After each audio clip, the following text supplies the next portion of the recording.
Are we having a Mount Rushmore marathon? Right? Oh, you know what? I know what it is. I know what it is. We're having a Mount Rushmore watch along.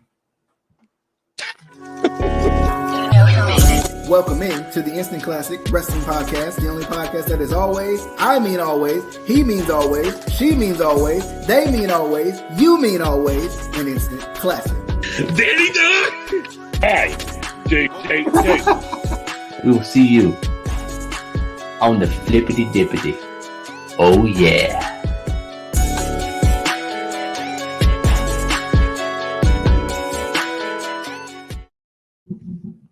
All right, what is going on, good people? Back at it again, the Instant Classic Wrestling Podcast, the only podcast that is always Casey, not CR O'Malley, means always. StreamYard Sucks, formerly known as Adam, means always, and even Justin, when he's not here, means always. An Instant Classic.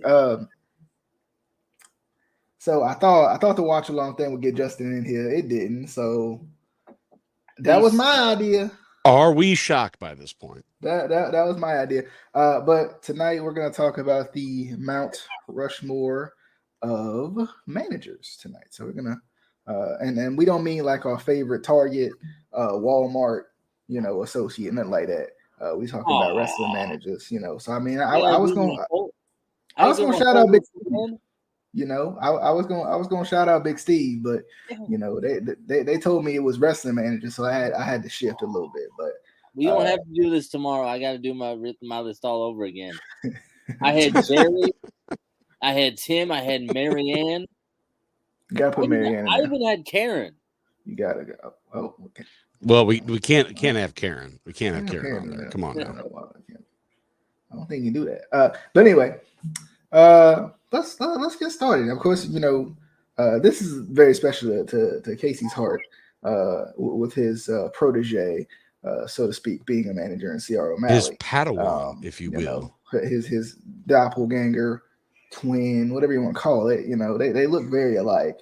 I feel like sometimes. So we look nothing alike. I don't know.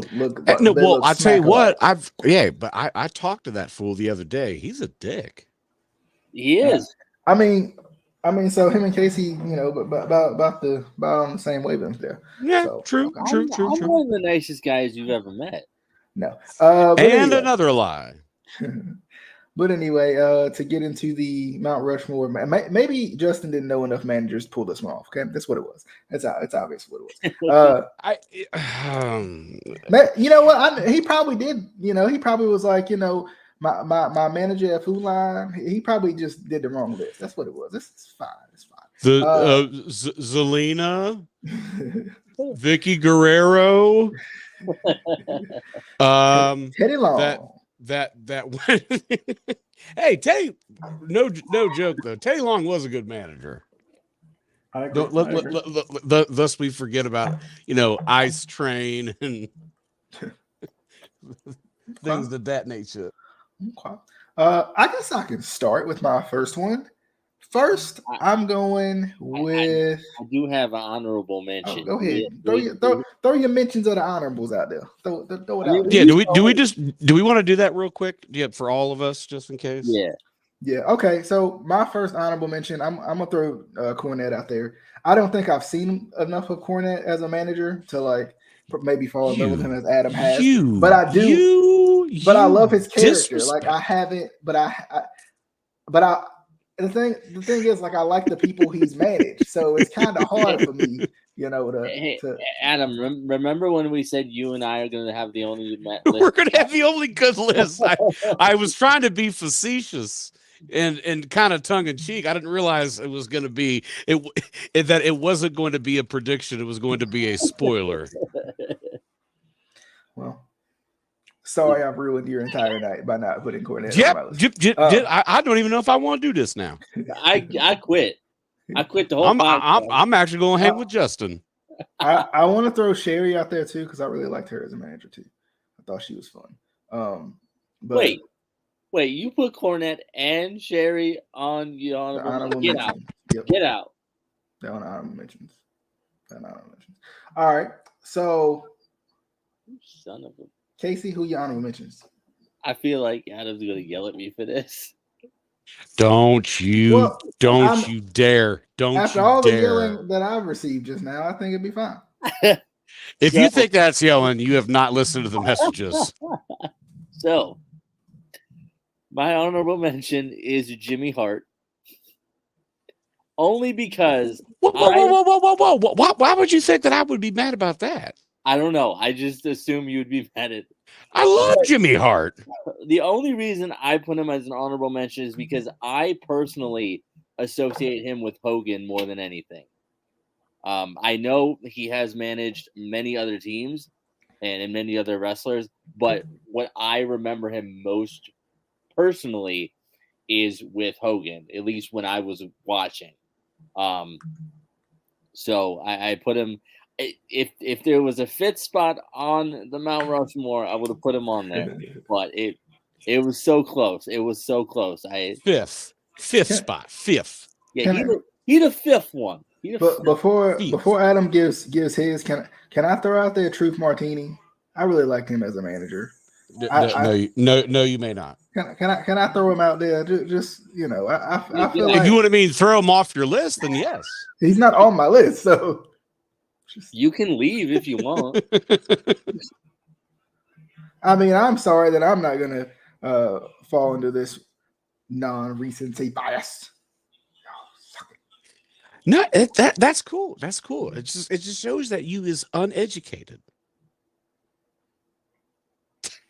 This is true. This is true. Adam, who your honorable mention? First of all, and this one was tough, just for the simple fact of one of the rare times that a babyface manager actually works.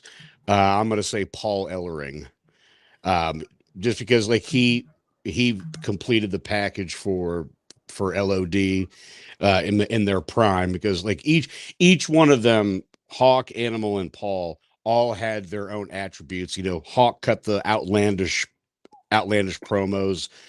Animal was, blunt and to the point, and then Paul would have the, put a nice little bow on it, and like he was like a legit shoot manager for them, handle their finances, plane tickets and all that stuff. So again, he not babysitter, per se, whatever, though, but really, kept them in line.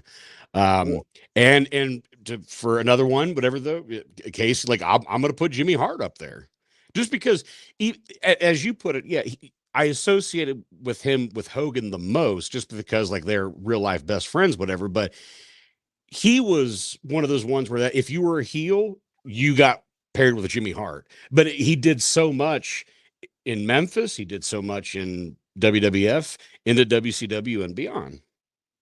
Yeah. Well, and to add to Paul,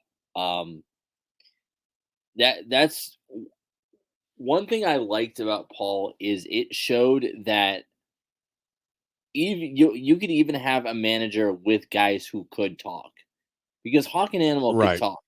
You know what I mean? You don't just have to have a manager for somebody who can't talk. But it almost challenges you more, because you have to know exactly where to add that emphasis, and also I think a lot of people don't realize, and I've taught people this that I've worked with, because a lot of wrestlers don't learn managing, you know what I mean? But they don't realize that back in the day, managers were shoot managers. You know what I mean? They did, set up your flight, get your flights ready. They did book hotels. They did book rental cars. They did all this stuff. I think a lot of people just associate managers with an on-screen role now, but back in the day, they did all that stuff. At least a good amount of them did. I think too with Ellering, just to piggyback on that, I think even just going off of recency bias too, his work with AOP I think was really good. Like I think it kind of like legitimized them. Yes. I think they're sometimes forgotten about because modern day booking doesn't really favor managers as much now. And for one, because managers aren't used, but also at the same time, it doesn't favor managers because the booking of the tag teams can be so bad that it kind of like can taint your legacy a little bit. No, and it fit for the time because the way that that those guys looked, and now that Paul being a little bit older, being a little more even gruffer than he was even back in the 80s with the the thick Minnesota accent, whatever. Though, but he's got the bald head and he's got the leather jacket. It fit the mold, and he was the centerpiece to both of them. You have these two, and plus the way that they shot the vignettes where they're standing side by side for them, they're stand way above him, like they were people of consequence that you had to worry about. Also, it's obvious that Justin was the problem in Adam's yes. connection issues. Yes. Yeah, this is quite refreshing. Of course, I just jinxed it just because. I'm just kidding. So going into the list, I didn't think you just made the list. I didn't think anybody was going to join me, so I threw the graphic up there, at least so people know where they can watch and listen to us. I thought there was some sort of issue with the video or something. we all just turn into graphics. That's all it was. That's what it was. We're Transformers. So first on my list, I'm gonna throw out Miss Elizabeth. I really am. I mean, she was like the perfect face manager, especially early on. I know she did some heel stuff later on, but she was the perfect like face manager. She kind of set the standard for female managers. And of course her and Macho Man, of course, had that great chemistry too. But I think like she made as lovable as Macho Man was, I think she put him over the edge, right? Like she made Macho Man that much more lovable to me. So I got to go Miss Elizabeth first on my list. And not in that order, just in general. Casey, he got.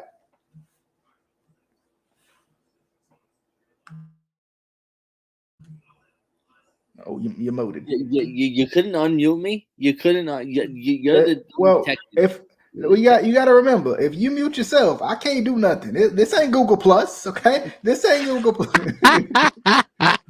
This needs to be Google Plus because I forget. I be forgetting that I mute myself. This is now turning into Google negative.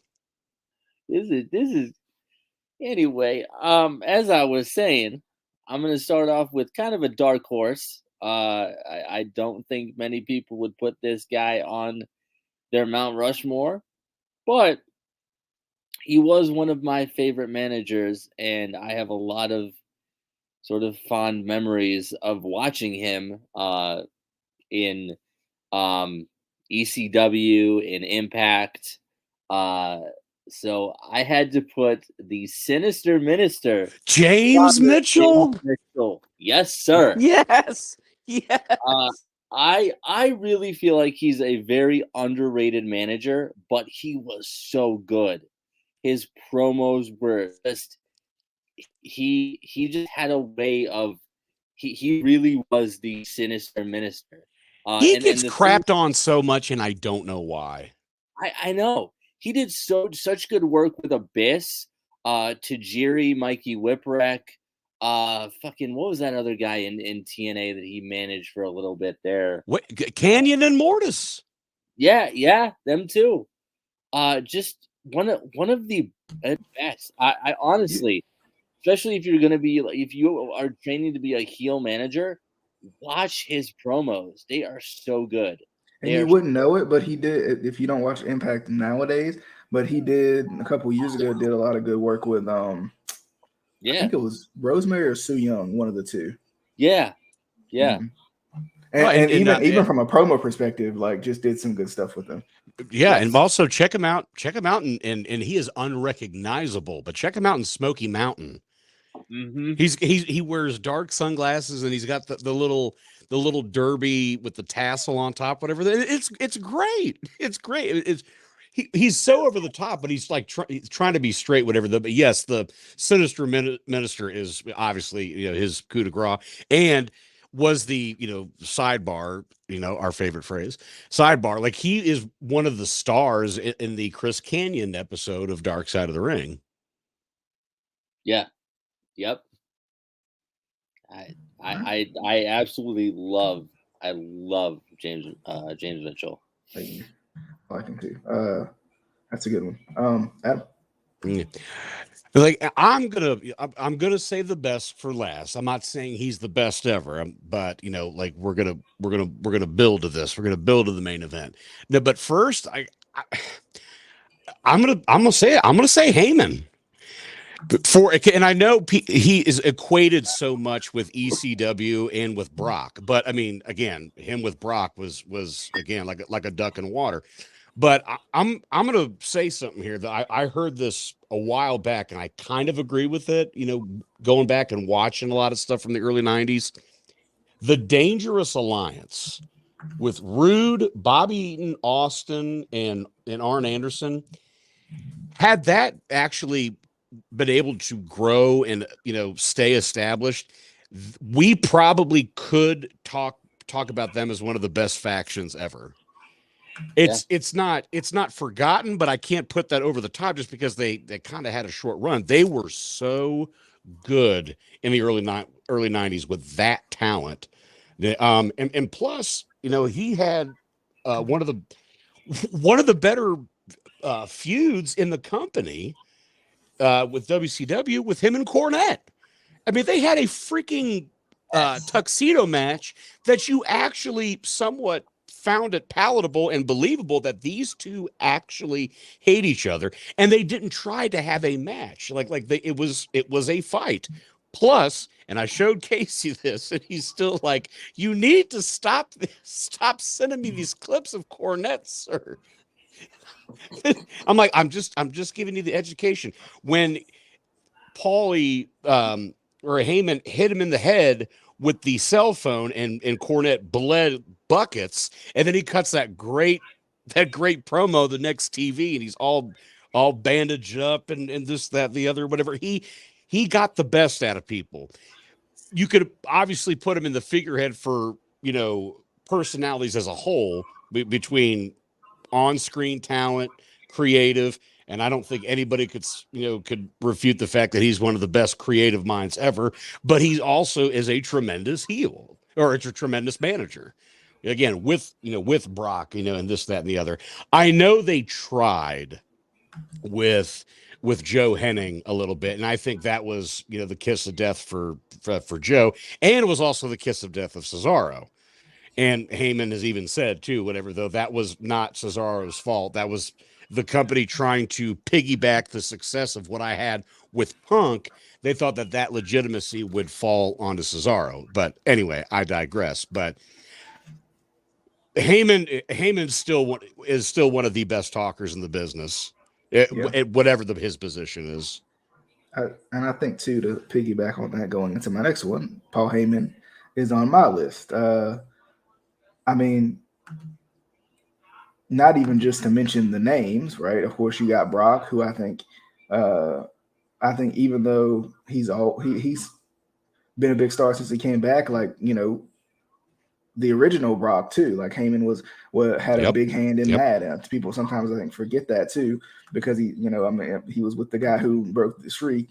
Regardless of what you think of it, right? Even still, it's a big accomplishment for a guy who is managing that person. And he sold that beautifully with that close up with the oh my god. Yeah. And then I think people forget about RVD when he was doing that thing with Cena, I think it was. That was a lot of good stuff. Of course, Punk. He worked with a lot of guys who really didn't need him per se, but it still felt like he elevated them in some way.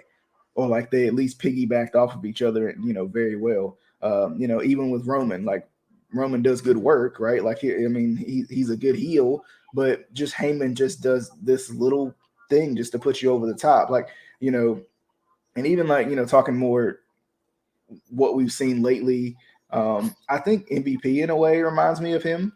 Not at that level, but I think just the way he elevates, for example, Lashley in the same way that Heyman had elevated, Lesnar. Literally, Lashley is not the same person without MVP by his side. Absolutely. So I feel like Heyman deserves a lot of credit for the managing work he's done. Casey, who you got next? Next, I got Bobby the Brain Heenan. Woo! Yes, sir. One of I will say one of the greatest talkers ever. Incredibly witty. One of those guys you love to hate. Like you love this man, but you want to strangle him. Whether he's on commentary, whether he's whoever he's managing, whether he's cutting a promo, you just want to strangle this man. And speaking of commentary, I always thought he was fantastic on commentary. I loved Bobby the Brain Heenan on commentary. Just anything he did, he did so well and was so entertaining. Him and Monsoon, perfect combination. Yes. Perfect combination. Yes. And they were real life friends. Yeah. And you could tell. You don't have that chemistry with somebody that you're not real life friends with. And they had such good chemistry together. But Bobby the Brain Heenan, I don't know. I don't know if you could have him not on a Mount Rushmore of managers. DJ probably won't, but it's fine. Well, I'm gonna have to disagree with that. Don Callis did way more for the business than Bobby Heenan. Actually, Kenny Omega did so much more for the business than Undertaker. He's in my. I forgot to add him. He's in my honorable mentions. I really did like him as a manager. He's one of my favorites. But he's not on my list. What? I'm sorry, he's not on my list. Is there anyone on your list that was managing before like 15 years ago? I literally said Miss Elizabeth. That doesn't count because you would have put her on your honorable mention if we didn't. You said that just to get yourself out of the heat. No. Anyway, Adam. Again, I'm gonna throw a little bit of a curveball here, and I had to really think about this one, but I think people need to put this in perspective too, just of what he did again for the overall package. J.J. Dillon, to somebody that could talk, someone that could take bumps because he was did train to be a wrestler, whatever, but like obviously it didn't work out, but and people forget too, he was a good sized boy too. So like he could still be a weasel in a sense, whatever though, but like he wasn't a runt, and you could see him walk down the aisle to whether it be Tully, whether it be to Arn, whether it be to Flair, et cetera, et cetera. Like it was that compatible with those guys. And low key, I thought he's also an underrated on-screen authority figure, if you want to call it that, commissioner. So I thought he was good in that sense too. But yeah, like I think JJ is criminally underrated for what he did with the Horsemen. Okay. My next one is Jimmy Hart. The mouth of the South, freaking loud. That loud mouth, I tell you. But I mean, he irked your nerve, but it was perfect as a manager. Like you talking about somebody who could talk. Goodness. And I mean, of course, he's got all the names in the world that he managed, and it felt like he managed everybody. He was the original Bill Alfonso. He's right. He's the Dudleys of the managers. He just wins all the titles, right? Like I've always felt connected to Jimmy Hart. He was just always so fun and so entertaining. He was just I can't do a Mount Rushmore without my boy Jimmy Hart. But Casey, who you got? Who do I got? Who do I indeed? I have Paul Bearer, Percy Pringle, whatever you want to call it. Yeah. My absolute favorite manager growing up. My sort of basically my introduction to managers. He did so much for guys like The Undertaker. I will say till the day I die, yes, The Undertaker was always going to be the Phenom, but I don't think he would have gotten quite to where he got to without Paul Bearer. He added that creepiness, he added that fear, that unknown, and he was just a perfect asset to The Undertaker. He also, did so much for Kane and Mankind. Uncle Paul, exactly. He was an incredible character, whether you watch him as Paul Bearer or you go back and you watch, him as Percy Pringle. Just amazing, an amazing talker. I've heard so many stories about him, stories that he would tell, ribs that he would do. He's one of those guys that I truly wish I could have met and just talked to, just learned anything I could. And one of the best things, he was a legitimate licensed mortician. Yep. Like, Yep. You can't plan that. It just they had the idea for the Undertaker, and oh shit, we have a manager who is a legit trained mortician. Like, it's amazing, But my next one is Paul Bearer. All right, Adam. And also Paul Bearer, excellent at selling pillows. Next on my list, that's a deep cut. That's a deep cut. I knew that was going to pop, Casey. Next on my list, to me, he is the GOAT of managers, and that is Bobby the Brain Heenan. He gave the perfect psychology when it comes to a manager. You manage like a wrestler, you wrestle like a manager, which was perfect. Because for anybody that can go back and watch whatever, though, I mean, like, there is a reason why they called him the Weasel, because he's always weaseled his way out of certain predicaments.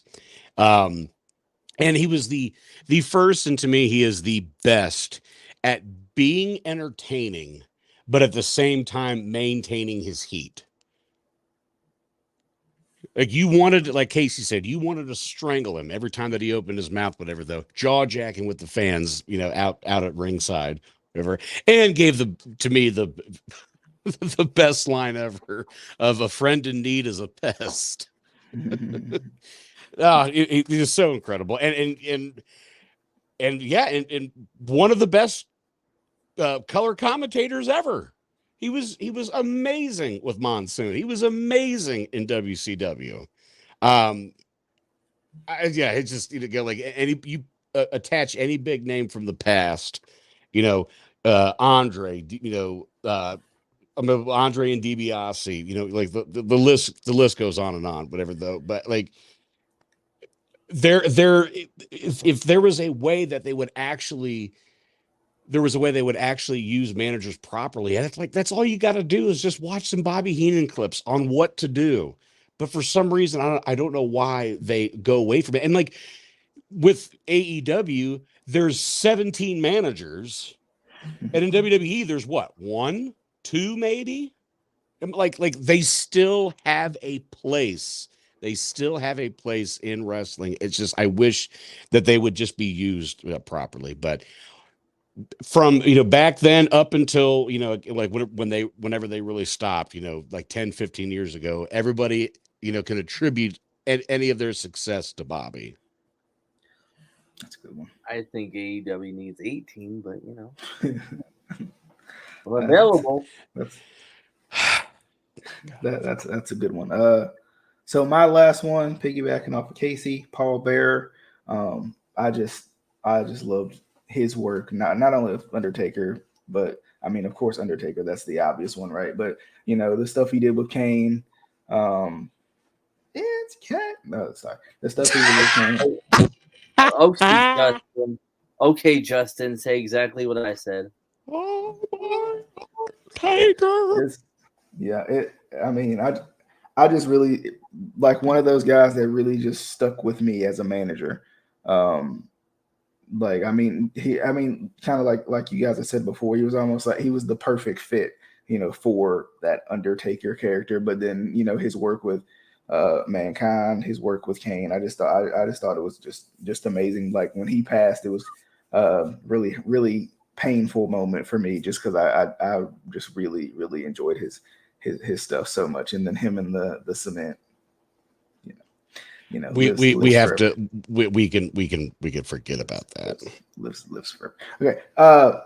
But anyway, so I'm gonna let you guys go ahead and give y'all's last one, and then I want y'all to debate on who Justin gonna put in this list, because I can't stay for no longer. But you know, you just be honest. You got to drop another deuce. That's what it is. That's what it is. That's what it is. I got, you got to take an Amber Heard. He's whipped. The lady friend says he can't stay on. See? Yeah, I told y'all. Told y'all. Did he do all of his? Yeah, his last was and I did. Quit hating. Bye, y'all. Whipped. Dun dun dun dun dun dun dun dun dun dun dun dun. Correct that whip. You still here? I'm hiding backstage. I'm pulling the curtain to the back. He's still here. Man is still here. They can't see me. They can't see you. They can still see you. You're still here. He really gone that time. He really gone. He gone. Anyway, so that brother gone. That brother gone. So for my number 4 spot, I don't know if you ever heard of this guy. He was a manager. James E Cornett. I had to put him on. Man, amazing promos. Probably one of the best. One of the true heat magnets. I have heard so many stories of him like being chased out of buildings and threatened, and like just that is heat that like people are afraid to get these days. And he was not afraid to get it. And he had such, and still does have such a respect for the business, you know, not breaking kayfabe, even though, you know, people say kayfabe has been dead for years. He still does not want to break kayfabe. He still has so much respect for the business, and he wants the business to be good. We've talked about this so many times, me and Adam, where, you know, people are like, oh, he's stuck in the 80s, stuck in the 90s, whatever. No, he just wants the product to be good again. He wants it to be believable. He wants it to not be ridiculous. And he wants Adam to understand that Orange Cassidy is amazing. You son of a bitch. I share James E. Cornett's, you know, same philosophy when it comes to Orange Cassidy. That he's amazing. Shut up. That he's fantastic. Continue on. That's my thoughts, sir. Who's your number 4? Well, sir, since you stole my thunder, you little devil, you. It is one James E. Cornett. Now, that is not his shoot name. It is just Jim Cornette. Again, I have been a fan since I was like 8 or 9 years old. And I mean, obviously, yes, at the time, I'm like, no, Cornette, stop being mean to my favorite wrestler. Shawn Michaels isn't cheating, or he's not having an affair with Diana Hart. That's wrong. But you just see how entertaining he is, what a heat-seeking missile he is. To what Casey said, like he takes the job serious, but has fun. And for everybody out there that says that he's irrelevant, you make him relevant by just making that statement. Here's a guy that is so irrelevant that I'm going to mention him dozens of times on my Twitter page. I don't think you guys don't see the hypocrisy there. Wealth of knowledge, a true legit historian. You know, like I've learned more from him about the business than probably anybody from the past. An established booker, an established promoter, and people will say, well, he didn't last very long. He didn't want it to go national. He wanted to sell a wrestling product in a territory-like system, and it was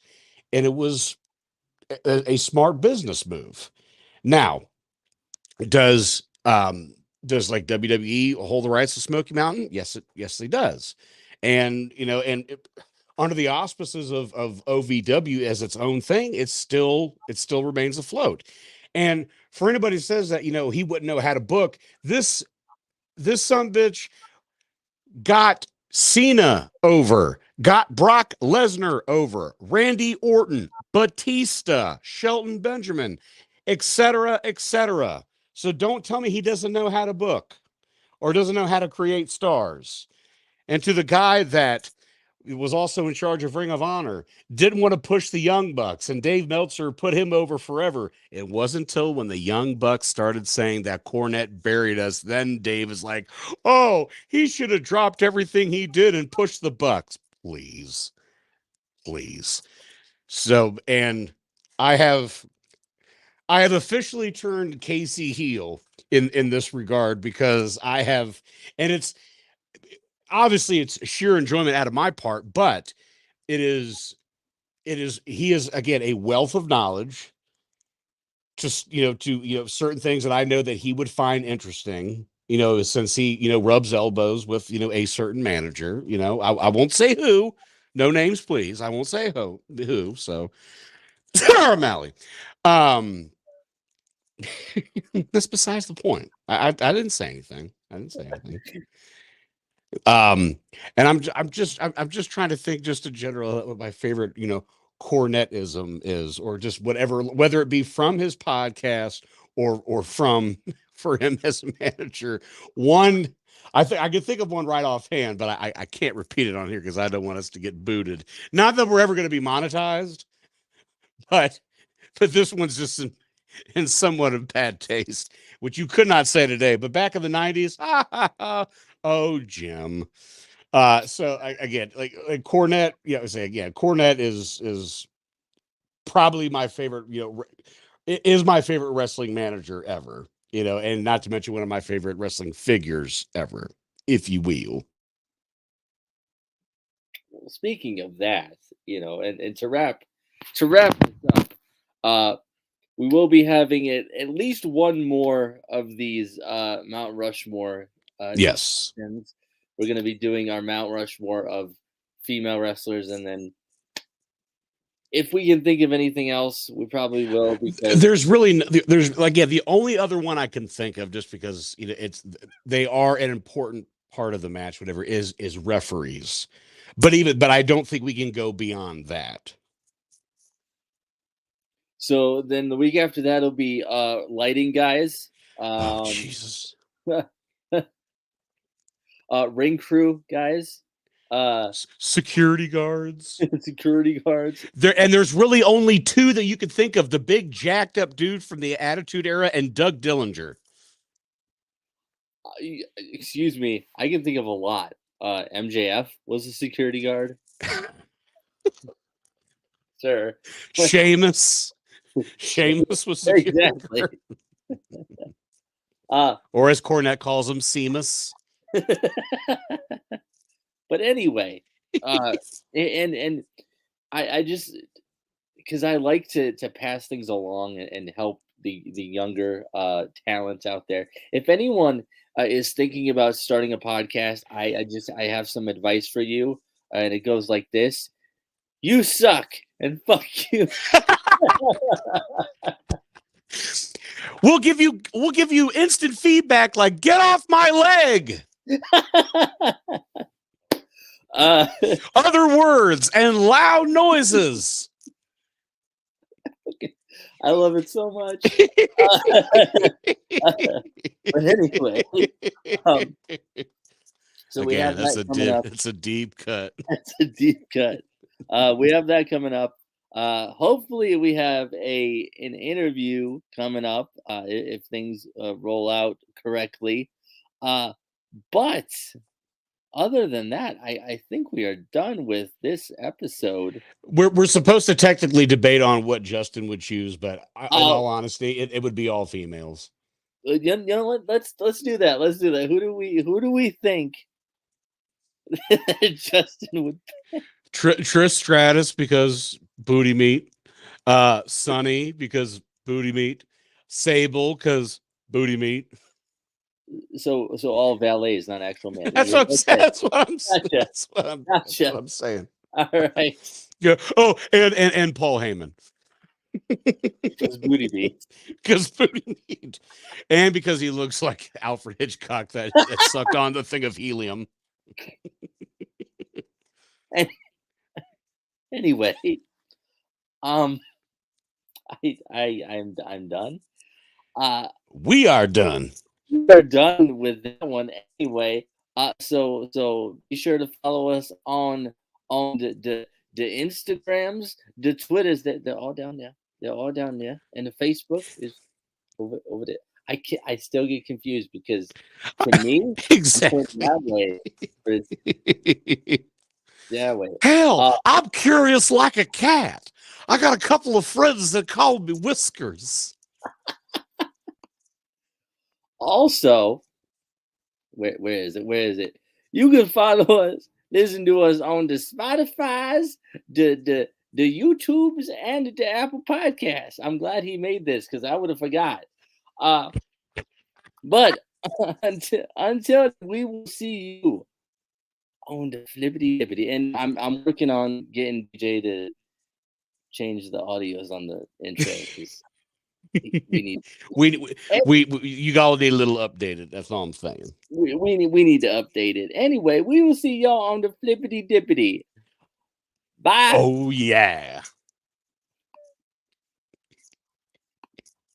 Now how do you stop this? How do you stop?